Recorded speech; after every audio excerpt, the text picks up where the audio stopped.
एक बार एक बालक काशी से पढ़ करके आया, खूब विद्वान बन के आया। अपने पिताजी के पास आकर के बोला, पिताजी मैं सब कुछ पढ़ के आया हूं, आप जहां से चाहो पूछ लो। तो पिता ने यही पूछा, बताओ बाप के बाप का नाम क्या है? नहीं बता पाया। बोले ये तो नहीं पढ़ाया गुरुजी ने। बोले ढूंढ के आओ कौन है बाप के बाप। बालक ने कल पढ़ा ढूंढने के लिए, तभी 2-3 दिन निकल गए, कहीं से उत्तर नहीं मिला बाप का बाप कौन। तभी एक घर के बाहर गौ माता खड़ी थी, तुलसी का पौधा लगा था। बालक ने सोचा किसी वैष्णव का घर है, 2-3 दिन हो गए कुछ खाया पिया नहीं, यहाँ पे कुछ पा लेता हूँ। उस घर में जैसे ही प्रवेश किया, वो किसी वैष्णव का घर नहीं था, एक वैश्या का घर था।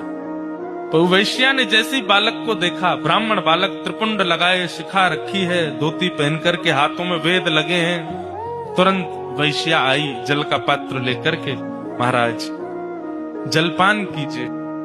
तो ब्राह्मण ने तुरंत जल लिया, पान किया, पान करके बोली, ये घर मुझे लगता है किसी वैष्णव का है, गोबर का चौका लगा है, बाहर गैया है, तुलसी का पौधा है, आप निश्चित ही कोई वैष्णव हैं।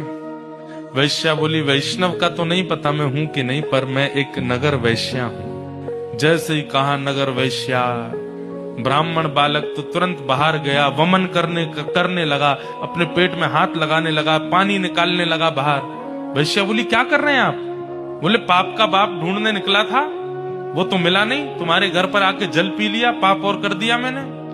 अरे तुम्हारे घर का पिएंगे हम, तुम्हारे हाथ का खाएंगे हम। जैसे ही सुना कि पाप के बाप को खोजने निकले थे, वैश्या ने मन में सोचा, ज्यादा दूर नहीं जाने दूंगी, यहीं मिलाती हूं।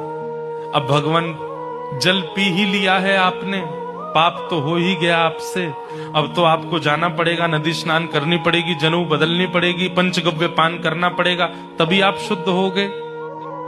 ब्राह्मण बोले, और नहीं तो ये सब करना पड़ेगा तभी शुद्ध होऊंगा मैं। तो जब पाप हो ही गया है तो थोड़ा और कर लीजिए। बोले मतलब?